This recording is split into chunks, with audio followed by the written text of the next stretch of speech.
क्योंकि 10% तो सरकार सीडीएस के रूप में काट के ले जाते हैं। ठीक है, सरकारी शब्द नहीं है, गैर सरकारी। शुद्ध राशि कितना है?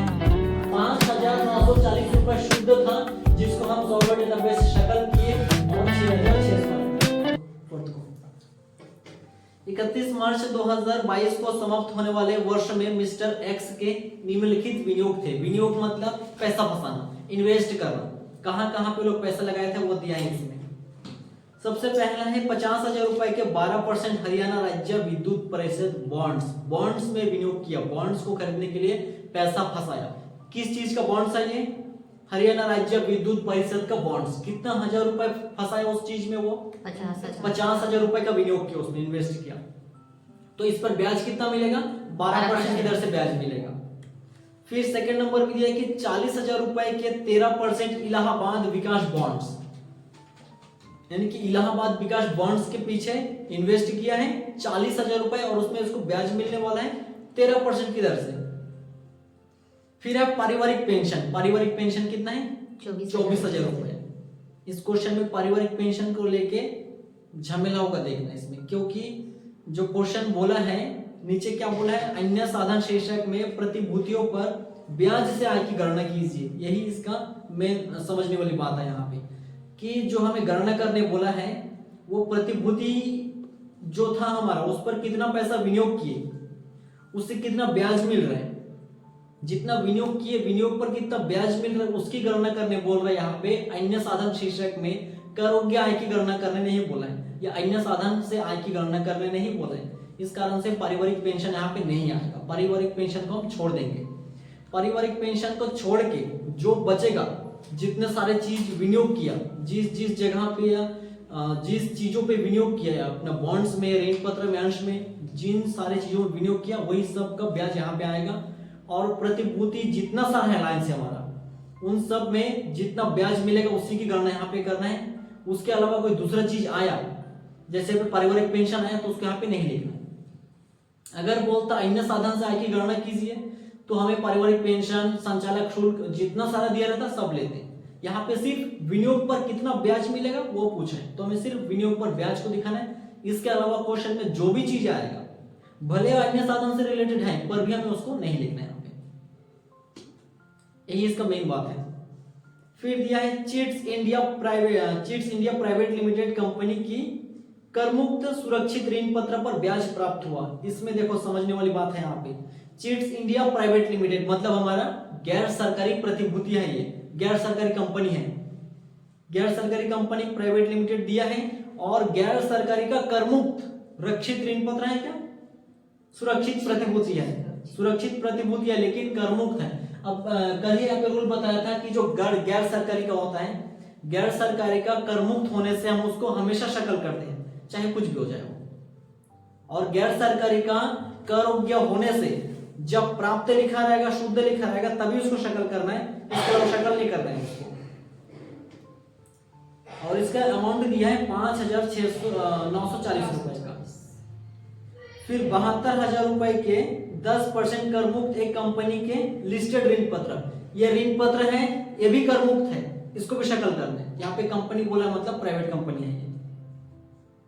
इसके अलावा गोवा विकास प्राधिकरण के 50,000 रुपए के 12% ऋण पत्र। गोवा विकास प्राधिकरण इस क्वेश्चन में, इस लाइन में कहीं भी सरकारी शब्द नहीं लिखा है। सरकारी शब्द नहीं लिखा मतलब गैर सरकारी है। और गैर सरकारी का करमुक्त हुआ तो हमेशा शकल करना है, और करमुक्त नहीं हुआ तो उस केस में प्राप्त या शुद्ध ये सब कुछ दिया रहेगा। क्या दिया है इसमें? प्राप्त दिखा है क्या?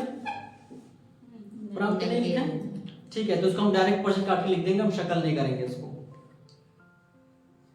गोवा विकास प्राधिकरण के ऋण पत्र खरीदने के लिए, यानी कि यही जो छठवां नंबर पॉइंट है यहाँ पे, कि गोवा विकास प्राधिकरण के लिए 50,000 रुपए का ऋण लिया था 12% की दर से। तो उसी ऋण पत्र को खरीदने के लिए 20,000 रुपए का 11% ब्याज पर ऋण लिया था उसने, जिस पर ब्याज यद्यपि देय हो गया परंतु गत वर्ष में भुगतान नहीं किया गया है। सब प्रतिभूतियों पर ब्याज संग्रहण करने के लिए शुद्ध ब्याज पर बैंक ने 2% संग्रहण व्यय लिया, यानी कि जितने सारे प्रतिभूतियां हैं जिस पे हम पैसा फंसाए हैं, उससे जो ब्याज मिल रहा है उसके शुद्ध ब्याज पे हमें 2% कमीशन देना है बैंक वालों को। क्योंकि बैंक 2% कमीशन चार्ज कर रहे हैं यहाँ पे। प्रत्येक दशा में ब्याज 1 जनवरी तथा 1 जुलाई को देय होता है।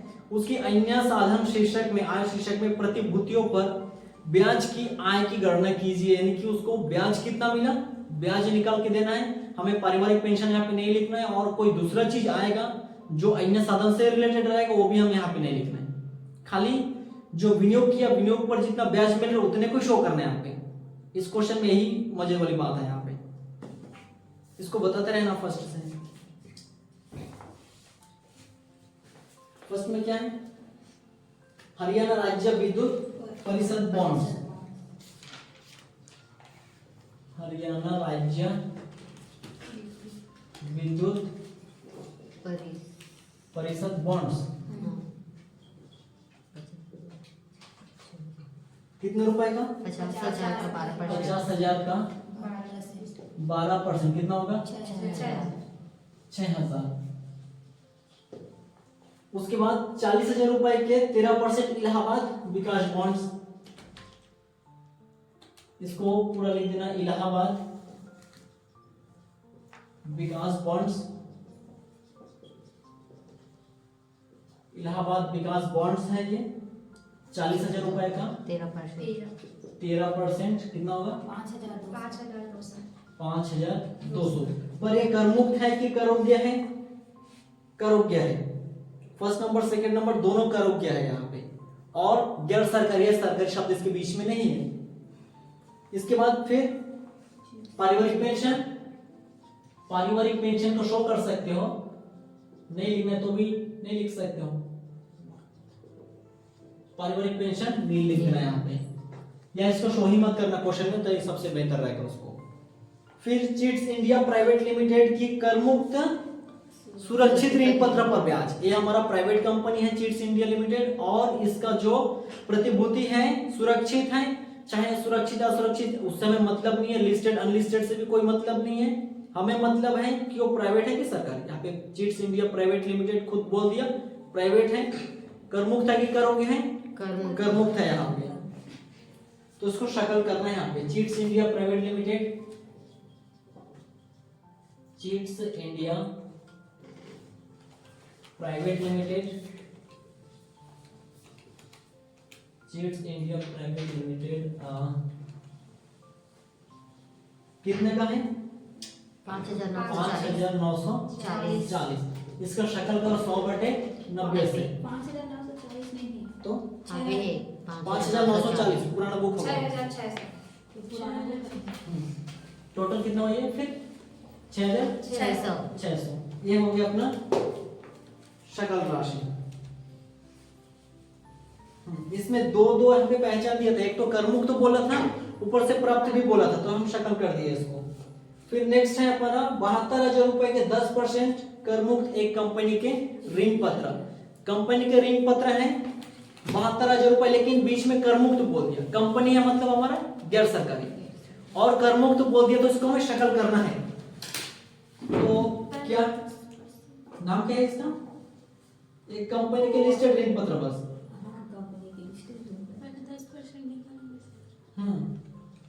कंपनी के लिस्टेड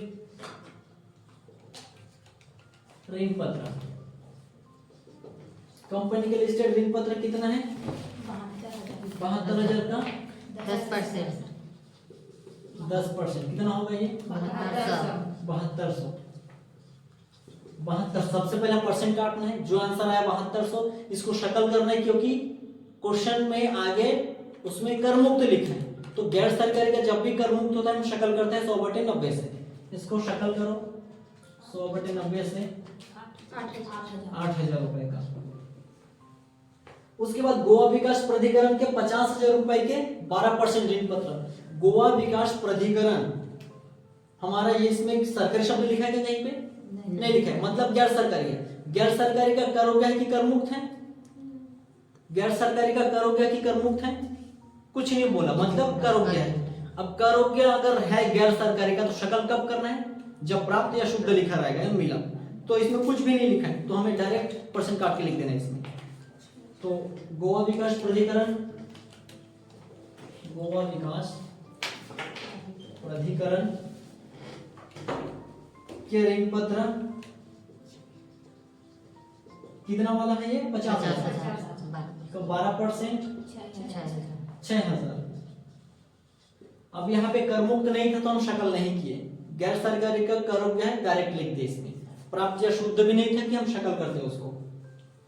फिर आगे क्या बोला है, उसने गोवा विकास प्राधिकरण के ऋण पत्र खरीदने के लिए 20,000 रुपए का 11% ऋण लिया है, 11% ब्याज पर ऋण लिया है उसने, जिस पर ब्याज यद्यपि देय हो गया परंतु भुगतान अभी तक नहीं किया है। यानी कि ये जो गोवा विकास वाला है, ये गोवा विकास प्राधिकरण के जो ऋण पत्र है 50,000 रुपए का ऋण पत्र, उसने 50,000 रुपए इन्वेस्ट किया, 50,000 रुपए का ऋण पत्र में फंसाया, जिससे उसको ब्याज मिला है 6,000 रुपए। तो इस ऋण पत्र को खरीदने के लिए उसने ऋण लिया था 20,000 का 11% की दर से, जिस पर ब्याज इस गत वर्ष में देय हो गया, लेकिन उसका भुगतान अभी तक नहीं किया है। सभी प्रतिभूतियों पर ब्याज संग्रहण करने के लिए शुद्ध ब्याज पर बैंक कितना परसेंट चार्ज करता है, 2% संग्रहण व्यय चार्ज करता है। तो यहाँ पे हम प्रतिभूतियों को, गोवा विकास प्राधिकरण वाला जो प्रतिभूति है, इसको खरीदने के लिए हम ऋण लिए थे, तो ऋण पर ब्याज हम चुकाएंगे, तो हमारे तरीके से खर्चा है, तो हम उसको माइनस करने नीचे, कितना प्लस करो कितना होता है देखो, उतना जल्दी प्लस करो। फिर इस पर बैंक को ब्याज भी देना पड़ेगा और बैंक को कमीशन देंगे, साथ में हम जो ऋण ले रहे थे उस पर ब्याज भी चुकाना पड़ेगा, दो चीज एक साथ देना है। 31,800 31,800 इसमें से हमें यहाँ पे माइनस करना है ऋण पर ब्याज, और दूसरा है हमारा बैंक को कमीशन, बैंक को कमीशन, दो चीज यहाँ पे देना है। अब यहाँ पे ऋण कितने का लिया था, 20,000 का 11% की दर से कितना हो जाएगा 2200 रुपए तो देना यहाँ पे। दूसरा यहाँ पे बैंक को शुद्ध ब्याज पर कमीशन देना है 2% से। अब यहाँ पे मजे वाली बात और है, शुद्ध ब्याज पर बोला है। अब इसमें देखो, सबसे पहले हमने यहाँ पे बॉन्ड्स में विनियोग किया 50,000 का, जिसमें ब्याज मिला 6,000। फिर दूसरे नंबर में 40,000 का इन्वेस्ट किया हम लोग, पैसा फंसाए, 13% की दर से ब्याज मिला 5,200। फिर यहाँ पे जो भी था हमारा ब्याज मिला था 5,940 रुपए का। कितना राशि इन्वेस्ट किया वो नहीं दिया, कितना राशि हम विनियोग किए नहीं दिया, लेकिन ब्याज दिया था कितना रुपए ब्याज है, तो हम शकल कर दिए हैं। शकल इसीलिए किए क्योंकि इसमें कर मुक्त या फिर प्राप्त लिखा रहा होगा, इसीलिए शकल किए हैं, और इसमें से टैक्स कट चुका है। ये शुद्ध राशि दिया था, अब इसको शकल करने के लिए हम 100/90 से शकल कर दी, इतना रुपए ब्याज का मिला है। उसके बाद वाला में 72,000 रुपए 10% था, कर मुक्त था, और 10% था, तो 10% काटने के बाद जो आया उसको शकल किए 8,000 आया। 50,000 रुपए का 12% 6,000, ये सारे हमारे क्या है, ब्याज है। अब जितना सारा हम जहां जहां पे विनियोग किए थे, जिन जिन प्रतिभूतियों पे विनियोग किए थे, सबका ब्याज हमारा लाइन से यहाँ पे हो गया। अब ये जितने सारे ब्याज हैं, इन ब्याज में कौन सा वाला ब्याज शकल है और कौन सा वाला शुद्ध है, यहाँ पे छांटना पड़ेगा अलग से, ये छांटने वाला काम नहीं है यहाँ पे। तो इसमें से कौन सा शुद्ध है कौन सा शकल है, अलग से छांटना है। जितने सारे शुद्ध ब्याज रहेगा उस शुद्ध ब्याज पर हमें 2% बैंक को कमीशन देना है यहाँ पे। तो इसमें से कौन सा शकल है कौन सा शुद्ध है, उसको यहाँ पे छांटना पड़ेगा। एक बात है यहाँ पे कि जो प्राइवेट कंपनी वाला ब्याज निकलता है यहाँ पे, जो प्राइवेट कंपनी वाला प्रतिभूति था उसका जो हम परसेंट काट के डायरेक्ट लिख दिए थे, वो हमारा शकल है यहाँ पे, तो उसको शुद्ध करना पड़ेगा। शुद्ध कैसे करेंगे, जैसे ये वाला था हरियाणा राज्य विद्युत परिषद, यहाँ पे इसमें कहीं भी सरकारी शब्द नहीं लिखा था, मतलब ये गैर सरकारी है। गैर सरकारी का कर मुक्त की करो क्या था, ये कर मुक्त था, करो क्या था, कुछ नहीं बोले मतलब करो क्या, तो हम इसको डायरेक्ट परसेंट काट के लिख दिए थे 6,000 रुपए। अब एक चीज याद रखना है कि जो कर प्रतिभूति होते हैं प्राइवेट कंपनी का, जो कर प्रतिभूति जो हम डायरेक्ट परसेंट काट के लिख दिया यहाँ पे, ये वाला शकल है यहाँ पे। इसको हम शुद्ध करने के लिए देखो यहाँ पे मैं लिख रहा हूँ कि शुद्ध ब्याज, शुद्ध ब्याज लाइन से लिखना है। अब यहाँ पे शुद्ध ब्याज, ये तो शकल है, क्यों शकल है, क्योंकि प्राइवेट कंपनी का जो ये था बॉन्ड्स था हमारा, उस पे विनियोग किए थे 50,000 रुपए का, जिस पर 12% की दर से ब्याज बना है 6,000 रुपए। ये 6,000 रुपए हमारा डायरेक्ट परसेंट काट के ये आ गया है, इसको हम शक्ल करके नहीं लाए यहाँ पे, ये शुद्ध है, इसको सॉरी ये शक्ल है। यहाँ पे प्राइवेट कंपनी का जो डायरेक्ट परसेंट काट के निकलते हैं वो शक्ल रहता है, उसको हमें शुद्ध करना है। शुद्ध करने के लिए क्या करेंगे, 6,000 का 90/100 90% काट के लिख देंगे। ऐसा क्यों, क्योंकि 10% तो सरकार टीडीएस के रूप में काट के ले जाते हैं। ठीक है, सरकार टीडीएस के रूप में 10% काट के लेते हैं, इस कारण हमारे पास 90% बच जाता है। जब हम शक्ल करते हैं तो शक्ल करने के लिए क्या करते हैं, 100/90 करते हैं, तो उसी को फिर यहाँ पे प्रतिमाना 90/100 कर देना है। यहाँ पे ये चीज मेन है। यहाँ पे कितना हुआ इसका 5,400। उसके बाद ये वाला सेकंड नंबर, इलाहाबाद विकास बॉन्ड्स। इलाहाबाद विकास बॉन्ड्स एक गैर सरकारी की सरकारी है। यहाँ पे कुछ नहीं, सरकारी शब्द नहीं है, गैर सरकारी। करमुक्त या करोगे कुछ बोला है नहीं, करोगे, इसको भी हम डायरेक्ट परसेंट काट के लिख दिए, तो ये भी हमारा क्या राशि है, शकल राशि है। तो हमें शुद्ध करना है। शुद्ध करने के लिए हम 5,200 का शुद्ध करेंगे 90/100 से, तो 4,680। 4,680। उसके बाद पारिवारिक पेंशन तो नहीं आएगा, क्योंकि हमें सिर्फ विनियोग पर ब्याज की गणना करना है। चिट्स इंडिया प्राइवेट लिमिटेड, खुद ही प्राइवेट लिमिटेड बोल दिया यहाँ पे, तो हमारा ये प्राइवेट है, गैर सरकारी है। करोग्या की करमुक्त कुछ बोला है यहाँ पे, करमुक्त बोला है वहां पे, मतलब शकल करना है। तो शकल हम करके दिए थे, 6,000 आया था। शुद्ध राशि कितना है, 5,940 रुपए शुद्ध था, जिसको हम 100/90 से शकल किए और 6,600 आया था। तो ये 6,600 हमारा क्या है, शकल है। इसको शुद्ध करने के लिए 90% काट सकते हो ऐसे 90/100 करके, और अगर इसी राशि को उठा के यहाँ पे लिख दोगे तो भी ये सही है, तो भी ये सही है, क्योंकि ये जो हमारा है 90% राशि है। इसका 100% राशि कितना है, 6,600। 6,600 कैसे आया, इसी शुद्ध राशि को हम शकल किए थे 100/90 करके, तो ये शकल राशि है। शुद्ध राशि तो ये वाला था, तो इसी को उठा कर यहाँ पे लिख सकते हैं। और नहीं लिखना है तो जो शकल आया था आप इसको शुद्ध कर सकते हो, 6,600 का 90/100 वही चाहिए। घूम फिर यहाँ पे हम 100/90 किए थे, तो यहाँ पे हम 90/100 कर रहे, जस्ट पलटी मार रहे हैं यहाँ पे, घूम फिर वही आएगा। तो इसका अगर काटोगे 90% काट के लिखना पड़ेगा, और अगर इसी राशि को उठा के लिखोगे तो भी हम डायरेक्ट लिख सकते हैं, क्योंकि यही राशि आएगा वहां पे घूम फिर के, मतलब एक ही बढ़ रहा है यहाँ पे। फिर उसके बाद एक कंपनी लिमिटेड के ऋण पत्र था, ये प्राइवेट था कि अपना सरकारी था, ये सरकारी की गैर सरकारी, पांचवा नंबर करमुक्त था। सरकारी की गैर सरकारी, कुछ नहीं बोला, गैर सरकारी करमुक्त दिया, शकल करना। सबसे पहले 72,000 रुपए दिया था, 10% की दर से दिया था, तो हम इसका परसेंट काट के निकाले 7200 आया था। अब करमुक्त दिया था, गैर सरकारी का करमुक्त देने से हम हमेशा शकल करते हैं, नियम है शकल करते हैं, किए थे शकल। तो ये 7200 रुपए जो था हमारा शुद्ध था, इसको हम शकल किए 100/90 से, तब 8,000 आए हैं।